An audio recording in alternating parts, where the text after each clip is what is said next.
A new poll has found that a large amount of Americans from both political parties say that they're embarrassed by both Joe Biden and Donald Trump being the nominees this year.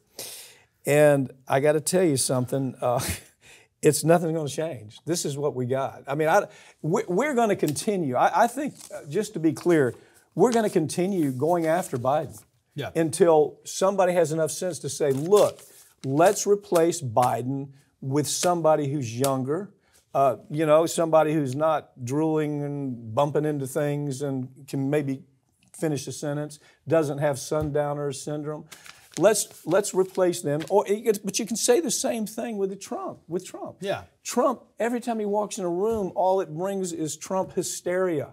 People have this crazy hysteria that there'll be a DSM-5, I promise you, a diagnostic guideline for people who have Trump hysteria. I promise you we will see that. We'll see that in the next few years. Well, and what's interesting too, though, is, with Donald Trump, you see the same cognitive issues that you see with Biden. Forgetting the people's names, not knowing where he is, who he's talking to. So they are both equally embarrassing. And right now, the Republicans, because Trump is officially the nominee because of the convention, they are stuck with him. Now, Democrats, they still have time. You got a month.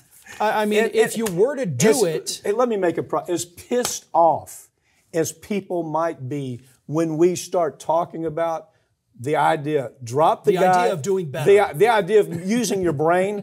I don't care. I hope you don't, because I don't. And it's what we're going to continue doing. And when they say, you just leave my guy alone. No, we're not going to leave your guy alone. Your guy is dangerous. He's a national security threat.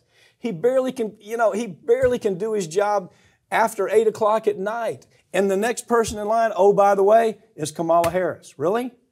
So no, I don't have any intention of stopping. I hope you don't either. Right. No, I'm still going to go after this because, yes, we can do better and we should do better. And look at this. A majority of people want us to do better. I mean, a majority of Democrats say we wish we had somebody else.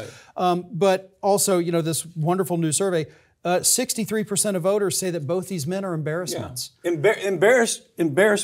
Embarrassing is the word. Well, right? But it's those same people who gave us these people. So you don't get to go and vote for these people to be your nominee when you actually have a chance to get somebody else and then say, oh, wow, I'm so embarrassed by what I did. Now, let's talk about that just a minute, okay? The people who love Joe Biden count. They absolutely rely on MSNBC and CNN every night taking a propaganda shot. I mean, all you're going to hear is MSNBC propaganda and CNN propaganda. They're comforted by that, okay? So your point that those voters actually drive this is completely correct, because MSNBC and CNN does exactly what the voter wants. Fox, they're predictable. We know they're going to come out and what they're going to say about Biden, what they're going to say about Trump. But why is that? Because the voters, who are their by the way, very, very small group of people in the big picture for both of these stations, MSNBC, Fox, what is it, less than 2%, 3% of the entire American public. But the voters are going to go there because they don't have the ability to think critically. All they want to hear is what pleases them.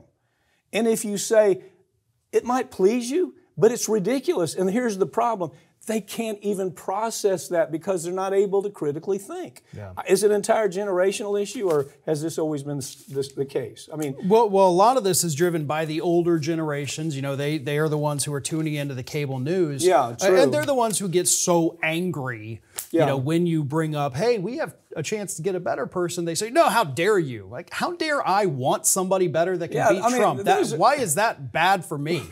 Like, and you're right. I think it's 50 and above. It's like baby boomers who were maybe, hate Ashbury back when they were in college, and now they've made this transition. Well, we're just going to maintain our position regardless of whatever information you give me about the dangers of Trump or the dangers of Biden. We're going to maintain our position because that's all we want to hear is our position. Yeah. That's why you have those folks on MSNBC that spew the propaganda, or CNN spew the propaganda, or Fox. They spew propaganda every day because that's what their people want to hear.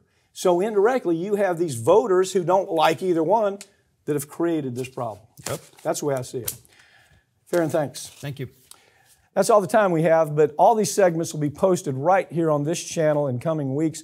Make sure you subscribe. I'm Mike Papantonio, and this has been America's Lawyer, where we tell you stories every week that corporate media won't tell you because their advertisers don't allow for it, or their tribal politics won't allow for it. If you're a Democrat, you have to color within the lines. If you're a Republican, you have to color within the lines. And so the great thing is, we're not beholden to corporations or political parties, as you can tell by this very show. We'll see you next time.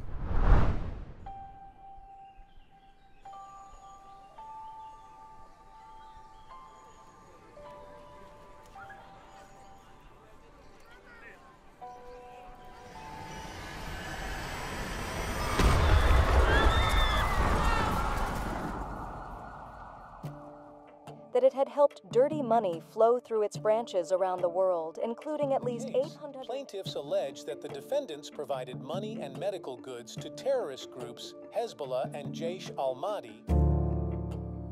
This is a well-organized business for these individuals that carry out these attacks. Terrorism is a business, and they run it like a business. They knew about what was going on for a decade. They absolutely, no question about it, knew that HSBC was washing money. They had every reason to understand it was for terrorism and it was for drug cartels. Took no action whatsoever. These banks are involved. Their accounts are connected, and they're using them to mask the transactions. The more complicated they can make the transactions, the more distance they can put between the bad guys and a seemingly legitimate purpose of these funds. They pay $1.9 billion, which is a drop in the bucket compared to what they've made, and nobody goes to prison. These CEOs, these bankers that made this decision, they're safe at home. They know what they've done. It's resulted in the death of Americans, contractors and soldiers, not just hundreds, but thousands. And we look the other way because they don't look like criminals. The die is cast. The people that are responsible are on Wall Street. And they don't look like criminals. It's almost a suspension of disbelief. Sometimes I'll have people call me and say, is this real? Do they really get away with this? Yeah, they do.